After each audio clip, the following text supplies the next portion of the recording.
Sports talk is easy, but life gets real fast.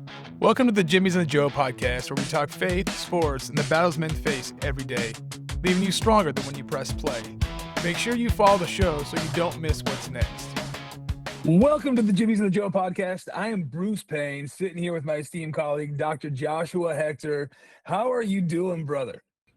I'm doing great, man. Just trying to survive the Texas heat. The thermometer is just slowly started to turn up here. Humidity started to go up a little bit. So just trying to stay alive, my friend. So what I am hearing you say right now is that you have sweat coming down places that you don't normally like to sweat. Yeah, every day, unfortunately. Even when I'm in the office, I have to have my fan on and there's AC running. The good Lord needs to protect me from that Texas heat. Dude, I'll never forget. I even though I live in Metro Detroit now, once upon a time I lived in Texas. About 10 years ago, we moved there. We moved there in the middle of July. And as we pull in the middle of July, it's like July 17th, give or take, we move into our house and our kids go outside to play. And within 15 minutes, they run back to us. All of them like, Dad, what is this? I go, what's what? They're like, we're wet in places we've never been wet before. And this is not normal. And I go, it is your new normal. We sit there and we live in Texas now. Well, yeah, especially coming from Southern California, both you and I, that's beautiful Orange County weather where you can just go to the beach and it's 75 degrees year round. It's definitely quite the change. Yes, sir. And as you guys can see, we have a third guest today, or a guest today. His name is Tim Martin. Tim, how are you doing, buddy? I'm doing good, man. Not quite as hot up here for us, but we're surviving. There's what you were talking about there. I just got back from Florida about a week and a half ago. And when we got back, it really made us appreciate where we live because, yeah, you step out and you just get hit by that wall of humidity and heat. And that's something up here we're not equipped for. Oh, yeah, definitely not, man. It's funny. One of our good buddies, he's from Southern California. Back in January, him and his wife and kid, they moved to Florida as well. And it's the same thing right now. There's like this acclimation period coming of, hey, we're not used to this. We're used to hot, but not hot and humid. And so there is, man. Right now, this time of year, in end of June, where the weather is not, I would say, what I would call the best in Florida. It's only going to get hotter and more muggier, but hey, that's part of living in a place where you get sun most of the year. You give and take. Yeah. Awesome, man. Yeah. And so, hey, here's another thing with Tim too. By the way, he, like I said, him and I go to church. Got to know him the last couple months. He loves God. He's leads something called Warrior's Way, which you can check him out on socials. I'll let him talk at the end a little bit about that. Where him and other men get together and they work out together and they glorify Christ with their words and actions, and then they meet together afterwards and have a Bible study, which has been pretty neat to watch him just lead other men, not just here in Michigan, but in Colorado, as they have a chapter there as well. Sweet. So here we go, man. So today's topic, I think it's one of those things where in life, we've all felt like we've hit a dead end. At a time in life where things seem like there's no way out. Just last night, we're sitting in the middle of a Bible study, and one of our dudes in our group who has been through a lot in the last 3 months let the group know that he's in the process of getting married. Like he's going to get married in the next few weeks. And this is a dude who's been through, I can't even sit there and list everything that he's been through. It's been so much in the last 3-4 years, from surgeries to you name it going on in his life. At a time where there was a moment where we thought like, hey, he might be on his deathbed. Things just were not going well. And here we are now 17, 18, whatever it is, 20 days away from him getting married and being redeemed. Like his life has been redeemed. He's gone through the pit of despair. And here we are today with him at this opportunity or about to sit there and marry his lovely bride. And as I was sitting there and thinking about him, I couldn't help but think of Joshua. And how, they went up the river, and as they're sitting there, there's nowhere to turn. It looks like, hey, guess what? There's no way out. And as we sit here, and it's like, hey, God, what are we going to do? And at that point, they had one or two options. They could freak out and try to do things their own way, or they could choose to trust God and do what it is God was going to do with the Jordan. And that's exactly what they did. And so I guess my first question for you guys, and I don't even care who goes first, is, when has there been a time in your life where it seemed like you were at a dead end, things were not going well, and the next thing you know, God is sitting there opening the door like only he could. Yeah, I've been talking about this a little bit on in a couple other forums, but the time that comes to my mind, it was the hardest time in my life, which was going through a divorce. So I got married we were coming up on celebrating our 3 years of being married, and my wife just had some different things going on, and kind of pulled a 180, didn't want to be married anymore. It was a complete shock to me. But that long story short, I stayed with it and was trying to make it work. I moved out, but stayed close for about a year and a half. And then I moved back to Michigan when I found some stuff out, but still tried to make that work. And we went on trying to make that work for about 3 years. And it felt like, we talk about the children of Israel, man, that was my wilderness. I was wandering around. I knew God was there because I could see him work. I could see the pillar. I could see the fire. I could see the clouds, but like, it was really hard for me to continue to trust. Like I feel like I'm just walking around in the desert. I'm dying of heat. I'm dying of thirst. But all those little times God was providing. But when that all, my Jordan River moment, when that came to like the dead end where I'm like, this could not get any worse. When we ended up filing for divorce and going through that, going through that whole time, trusting in God, when I came through that, at the end of that, it was like my river parted and I started walking across. I'm like, wait, what is this? And, in Joshua 3, it talks about they walked on dry ground. And I thought this was going to be the end of my road. It's going to be a really mucky situation coming out of this. I'm going to be this damaged, individual that went through divorce and nobody's going to want me anymore. All these things, thinking that like the life as I knew it was over. But now I'm walking across on dry ground and I'm like, God, I knew you were leading me. I knew you were taking care of me, but I had no idea. And, on the other side of that was a healthy relationship. And now I'm, almost 10 years removed from that time in my life. I've got a great marriage. I've got two coming up on, I'm going to have our third kid this year, beautiful family. And when I look back at the other side of the river, it's like, I could never have dreamed where God was leading me. And this whole time, it just looked like I was just wandering and lost. So that would be that moment for me. Yeah, I mean, that is powerful. Just hearing and actually seeing your wife now and seeing her pregnant and the little ones that you guys have at home. And the reality is, when I first met you, I would have never guessed that was your testimony when you sat there and you opened it up that morning that we had coffee. Like when you sat there and said, "Hey, this is what happened in my life," I was like, huh. It wasn't like, hey, a judgmental moment. It was like, dude, I would have never guessed, just based on who I've seen and how I've been around you, like, and how you carry your life now, that you had gone through all of that, which is a testimony to who you are and how far you've come with your relationship with God. Josh, how about you, man? Having a time in your life where you thought, hey, I'm at a dead end, nowhere to go, and God just sits there and he parts and he lifts up the Jordan River for you. Yeah, for sure. First off, I think Tim's trying to chase you with 3 kids. I know he's trying to get after your 15, 20 kids, however many kids you have, Bruce. But I think, before I kind of give my response to the whole point of Joshua chapter 3 too, is it's all about preparing yourself. So I'm sure like with Tim kind of talking about what he was going through too, the important key aspect is having God in your life and you're seeking him because God wants you to purify yourself and prepare yourself spiritually and through your heart. So preparation is always going to have to come before God's provision, right? That's why he tells us to consecrate ourselves. If you're using the NIV version of the Bible, which really means to surrender, repent, and seek holiness.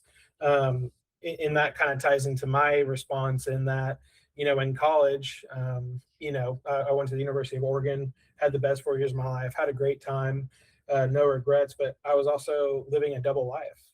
I was living a life where I was, connected to God. I was, going to church, reading the Bible, singing praises, but also on the weekends, getting drunk, getting high, living that double life that he tells us to not be a part of, living that secular lifestyle. And so then after after college and graduating, I had no choice but to go home. I didn't have a job lined up. I was left with the response of like, what do I do next? And that big weight that every single 22, 23-year-old has after college of what the heck do I do next?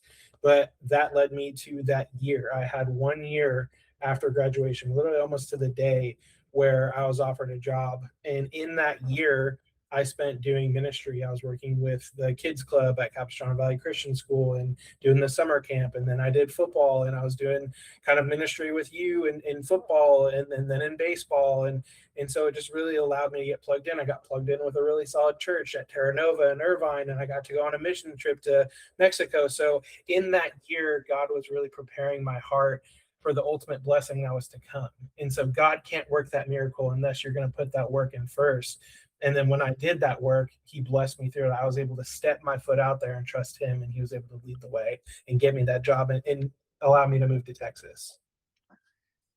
I think it's amazing, man. The fact that you use the word preparation, right? I mean, all of us who are into sports or any kind of athletics, or even if you're in the band, right? I mean, at the end of the day, Tim, you sit there and run these crazy, nutty races that you do. Imagine if you just showed up and ran a race without training a day in your life. Like, how well would those races go? Yeah, a lot worse than they currently go. Here's the reality, dude. I worked out with you on Saturday, and I'm sitting here like an old man right now, like having to ice my back every single day, twice, 3 times a day since I've worked out with you on Saturday. And I didn't even lift up a cinder block. I literally sat there and did planks and body squats, and my back's on the verge of like going out. And I can only imagine, right? Like, so it's the same thing in life. Like we want instant results. I was talking to somebody today, like we want results, but you do have to prepare, like Josh just said. Let me ask you guys this. When you guys were going through your circumstances, I'll go back to you, Tim, first. When you went through it, did you sit there and trust God right away that, hey, things are going to be okay? Or did it take you a few times, kind of like a Gideon moment where you're like, hey, God, you want to know what? If you sit there and I'm going to sit there and offer you a sacrifice, and then it evaporates in front of us. We're talking about Judges, I think, chapter 6. And then he's like, hey, guess what? Make the mat wet and the ground dry. And then make my mat dry and then the ground wet. And this is the 3rd time. And now I'm finally going to trust you. Like, when you were going through your storm, did you sit there and trust God right away? Or was it one of those things that took some time for you to understand who God said he was and who he was ultimately? Yeah, I think it took me a little bit of time to remember. Like that was my, my big storm that as an adult I had to face kind of on my own. But growing up there, I went through a lot of Joshua 3 moments in different phases of my life. And I always saw how God continued to part the river and to part the sea and to take care. And in this time in my life, I was a little older. I had gone to Bible college. We were both serving in a church. And it was one of those where I was living the life, but it was almost on like red line. So I wasn't taking care of myself spiritually outside of that. It was just, I'm showing up and I'm doing all the things, but I didn't have time to pour into this side of my life. So like when it first happened, it was like, kind of like when you're going through a car accident, if you ever spun out on black ice or anything, the first thing you do is you seize up and you get really tense. That's like the worst thing for you to do, right? It's to kind of go with the turn and to go into the turn, but your knee-jerk reaction is to white knuckle it and just grab on. So that was my knee-jerk reaction in this time of my life, was to white knuckle it. What can I do to fix this? What can I do to change what's about to happen? What can I do to change your mind? What can I, like, all these things were, what can I do? And it came to, over and over again, what I could do was not enough. It was never about what I can do. Like, I could do nothing. It's God that could do it. And I had to rely on him. And, I talked with several people through that, and the repeat theme and kind of phrase that I would tell myself is that God already knows how this ends. And he promises that, he will not harm me. His will is not to harm me or to hurt me. So if I stay faithful to him and I put my focus in him and I trust him, then he's either going to restore my marriage to better than it ever was, or, her heart is going to be to a place where that's not going to be possible. And my life will be restored in another way. But either way, God's got the plan. And all I got to do is trust him. And so it was a reminder that looking back on my life, he's been there. He's come through for me. He's given me countless monuments in my life that I can look back on and trust him from. So that gave me the confidence and the courage and the strength to continue to walk through that time. Not saying that it was never hard again. There were definitely hard days that, just wiped me out. But my focus was on the long game. How, this ends with God being honored and God being glorified one way or another. So all I have to do is keep marching, following the arc, as we, referring it back to the chapters. I may not know where it's going. I have no idea where those guys up there are going, but God doesn't tell me to figure out where they're going. He tells me to follow. And so that kind of became my motto. Well, he does, right? So that follows like that obedience. It comes down to being obedient. And God, he cares so much more about our character than he does our comfort. And although he's there to comfort us, he's there to watch us grow. And as you sit there and talk about divorce, somebody who's gone through divorce myself, Proverbs 16, I love how it talks about, hey, we can sit there and roll the dice, but at the end of the day, God's gonna sit there and make the dice go where or land on the numbers that he wants it to land on. Like we can sit there and say, hey, guess what? This is what's gonna happen, or this is what I want to happen. And God's like, yeah, right, dude. You want sevens? I just gave you snake eyes. And it's like, oh man, that's not what I wanted. And God's like, hey, I'm in charge and you're not. And once we figure out and we realize that it's not about us, like you said, it's not about us at all, that we're just pawns in this game of life, the easier it is to understand that he's in control and that his want for our life is better than anything we could ever fathom. Josh, man, how about you? Were you always patient in terms of, or were you always trusting and understanding as you went through and waited for that year? As you went in between jobs and college and being a grown up and moving to Texas? No. Tim mentioned ice. I was like, what the heck is ice? We don't get that down here, but trying to steer into the proper direction. I think for me, it was actually frustration.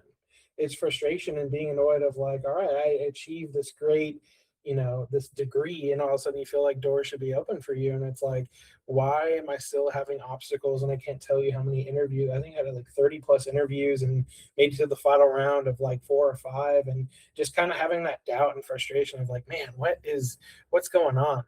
And where I know we're talking about Gideon and Joshua, and Gideon is kind of a weenie, right? He was kind of fearful. He's made excuses.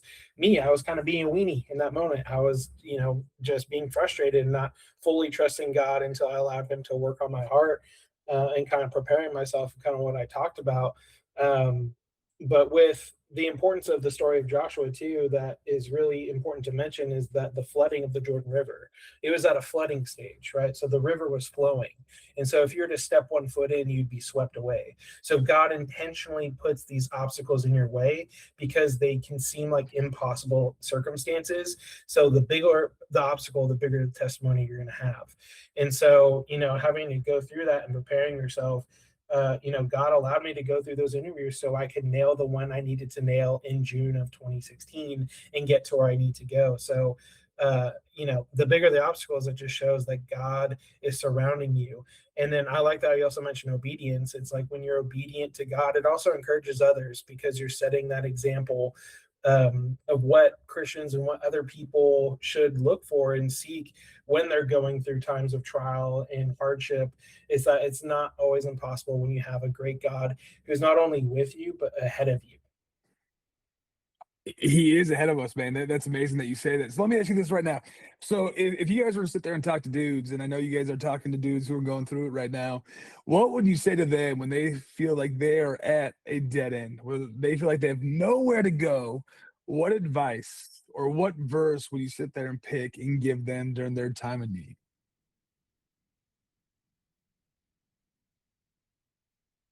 I love the crickets, as you guys are both thinking.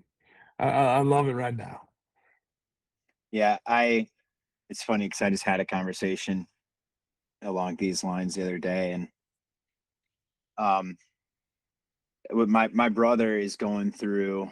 He's going on over 5 years of a really nasty divorce, and he's like I am. We've been Christians and in church since we knew what church was. I joke like I was born on Sunday morning, so I was probably in the nursery Sunday night. Like my grandpa was a pastor. We grew up in a Christian school. We know all this stuff, but we both got a really good head on our shoulders on God's plan for our lives, and we know that he's kind of in the middle of that walking time right now. And a verse I shared with him yesterday, come to me, all you are weary and burdened, and I will give you rest. Take my yoke upon you and learn from me, for I am gentle and humble in heart, and you will find rest for your souls. For my yoke is easy and my burden is light. And a lot of times we're like, man, God, what you're giving me is too heavy for me to carry. Like this isn't easy. It's too heavy for me to handle. And God never promises that what he gives us won't be too heavy for us. That's never something he promises. What he does promise is that his yoke is easy and his burden is light. And it's like I encourage men to, hey, take what you're carrying. God comes alongside you to take the burdens and to take the yoke for you and replace it with his. And that's where your burdens become easy and your yoke becomes light. It's not that he just makes our circumstances okay. It's that he takes the hardships and he takes the trials and carries them for us. And if you believe that, that doesn't mean your walk is going to be easy. It doesn't mean that the path is always going to be clear and everything's going to be okay. It actually means the quite opposite. You will face these times. It's a guarantee. So are you going to carry them on your own? Like, well, in my story, I was trying to carry my yoke and my burdens on my own. And when I finally was like, okay, there's nothing I can do to pull this anymore. God, this is on you. It didn't take them away, but they were easier and lighter to carry because God was with me in them. Yeah, man. So when you were sitting there and talking right now, when you're talking about the burden, I was thinking of it like in terms of weightlifting or even the yoke. Let's go to the yoke and how the yoke is heavy. And God said, hey, I'm going to sit there and carry the yoke for you or with you, per se. And it made me think about weightlifting, right? I mean, how many times you go to a gym and you're like, hey, guess what? I'm going to put no weight on the 45-pound bar versus then go reps with 45 pounds and see how many reps we can get. Guess what? How big and buff we're going to get if you sit there and just lift 45 pounds over and over and over again. I'm sitting here in the middle of coaching high school football right now. I lifted over yesterday, and some guys over there doing squats with 45. I'm like, dude, there's no weight. Like you can do 1,000 of those right now, and yes, you're gonna feel sore in the morning. But in terms of building the muscle mass that you want to build, you got to put a heavier weight on there in order to build it. And it's the same in our life. Like I would argue that if you're not having any kind of burden or yoke that's heavy to carry in your life, then you're probably not walking within God's will for your life, because God never said life's going to be easy, right? Because if his if life is not a destination and it's a journey, then we're meant to grow during that time. And in order to grow to become the man that we are designed to be, then we have to carry heavy weights. Otherwise, life would be easy and everybody's like, hey, look what I can do. And it's not about us. And so I would sit there and argue that for people who are going through like, hey, life's great, I'm not being challenged, there's nothing wrong in my life. I would question whether or not you're living within God's will for your life. Yeah, to tie it back to weightlifting, what's one thing, especially, in younger folks that we encourage when you are going to lift heavy weight is to have a spotter, right? It's like that spotter's job is there to not let that weight crush you. And it doesn't make the weight lighter, but it makes that, security that when you can't lift anymore, when you can't push the barbell off your chest anymore, there's somebody there that can help carry that burden. Absolutely, man. That is beautiful. How about you, Josh? Any verses or recommendations that you might have for people who are going through it, who felt like you did when you're like, hey, dude, I'm 22 years old. I have, little Bruce, as you know, is about to be 22 in November, and he's like asking these questions about like, what do I do next? What would you sit there and say to those kids who, once upon a time we were all that age, looking in the mirror like, dude, what are we supposed to do next?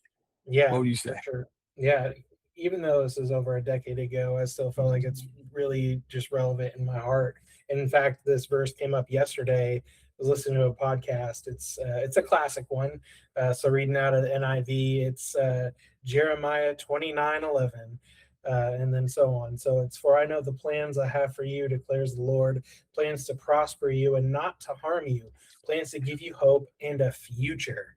Then you will call on me and come and pray to me, and I will listen to you. You will seek me and find me when you seek me with all your heart. I will be found by you, declares the Lord, and will bring you back from captivity. I will gather you from all the nations and places where I have banished you, declares the Lord, and will bring you back to the place from which I carried you into exile.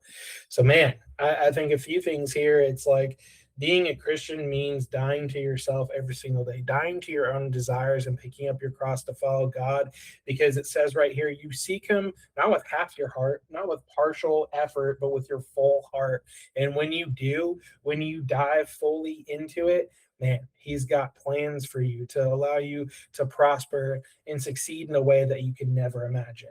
And that's just the beauty of living that Christian life. It's like, even though living a Christian life doesn't mean everything's perfect, but when you seek God fully, man, he's going to bring you out from that muck, and he's going to allow you to learn and grow and develop. And just like we were talking, what you started with the podcast, our friend who had 20 plus years of marriage, maybe not that great. Now he's found this perfect Christian woman, love of his life, who's just really sharpened him into just a better man. And just seeing him glowing last night, just seeing him, just the light beaming off his face, and how much happiness God has brought into his life, because he went through it and trusted him and put his full heart into it. So God has plans for us to prosper. Amen. I think that, to sit there and wrap it all up in a tiny bow, it's, hey, you have to be willing to sit there and surrender everything to God. And that's easier said than done, right? At the end of the day, as we sit there, we talk to different people across the country, is, hey, try to get a little bit better every single day. What's that one area in your life that you can sit there and say, hey, I'm willing to change this. I'm willing to get up 5 minutes earlier and read my Bible. I'm willing to go to bed 5 minutes later and pray with my wife. I'm able to sit there and take 5 minutes for my lunch break and text 5 dudes that I am praying for you today. Whatever it might be, try to get a little bit better every single day. And as you do, God's going to continue to transform your heart into the heart that he meant for you to have from the start. And that little mustard seed that's maybe started in one area of your heart, it's going to blossom and take over the whole entire thing, to the point where you're going to be able to trust. And not on the third time, not on the second time, but on the first time, because your relationship is built on trust, and he's come through every single time. It's amazing how God works. Before we get done, Jim, talk to us about Warriors Way. How can they hear more about it? What is it exactly, other than making old people like me feel sore afterwards? Let's go, brother. What is it? Yeah, so Warriors Way is a men's group, small group that we started in our church here in Brighton, and it revolves around 3 pillars. That's faith, family, and fitness. So we get together. We're in Michigan. It's cold, 9 months out of the year. So we're outdoors every Saturday morning, and it's early morning. And it's intentional to, number one, make it difficult for us to get up early, make it difficult for us to get outside, and get everything done before the family gets going for the day. So we meet every Saturday morning. We do a workout together in the parking lot, and that kind of rotates on what we do each week. But it's great because it is accessible for any fitness level. Some guys push really hard and they're sore on a Thursday night, but it is designed for the beginner all the way to somebody who's trying to get a really good workout. Everybody can come in and get a good workout together. But then after that, we sit down and we have some time talking about scripture. We have a devotion where we're sharing thoughts from the Bible on what God's been working on us in, and we go kind of around and kind of like we just did tonight. We pick a verse or a chapter out of the Bible. We talk about it and then just kind of see how it reflects on each one of us. We end the group with going up to a local coffee shop and having a good cup of coffee, where brotherhood and relationships really form strong. And the purpose of this is to come alongside each other as warriors in the battle of life. We wrestle, and we're battling real enemies. And so many men are going through life not realizing they're in a battle. Even Christian men, they don't understand that they are in a battle. Just like God has plans to prosper you, not to harm you, the enemy has plans to destroy you and to harm you. And there's a lot of focus on reaching our communities for Christ. If we want to reach our communities, it's got to start with the men. There's a lot of stats about how the families follow along with the differences in men and women are very important as well. But there's a stat when a mother is the only one that attends church, the chances of their children growing up to continue to attend church are like in the teens percentage. I don't have that up in front of me right now. But when a father is the only one that attends church regularly, the kids are it goes up to like 40 or 50% more likely to stay involved in church as they grow into adulthood. It's like, if we want to reach our communities, if we want to make an impact in this world, we got to reach our communities. And if we want to reach our communities, it's got to start with the men. So this isn't about coming and getting physically strong.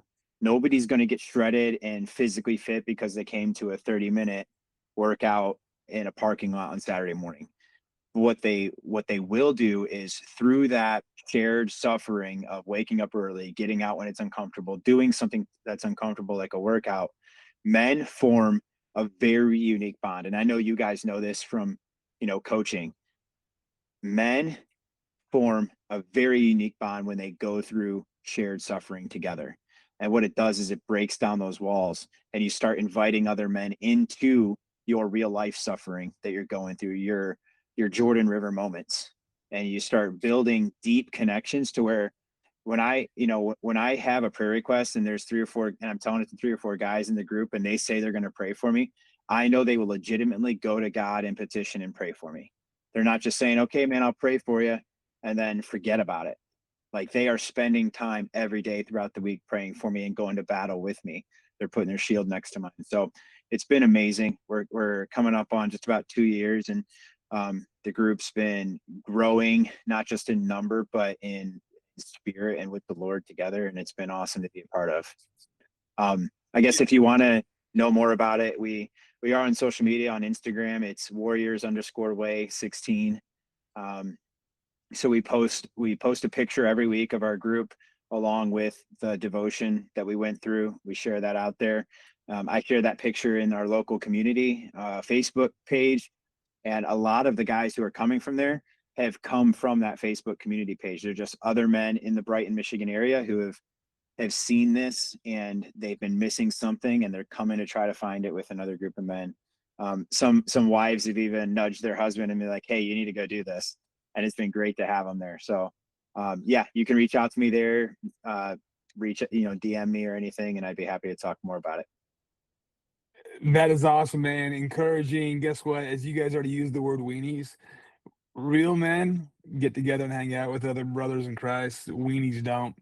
And so, anyways, man, I appreciate both of you taking the time to sit here and be on the podcast tonight. It's late at night for us. Well, not late, but it's getting there. We have all had busy weeks. Tim's day started off when he had to sit there and change his wife's tires in the middle of having to wear slacks and a dress shirt. And so I appreciate your time. We will have to do this again. I hope you guys have a good night.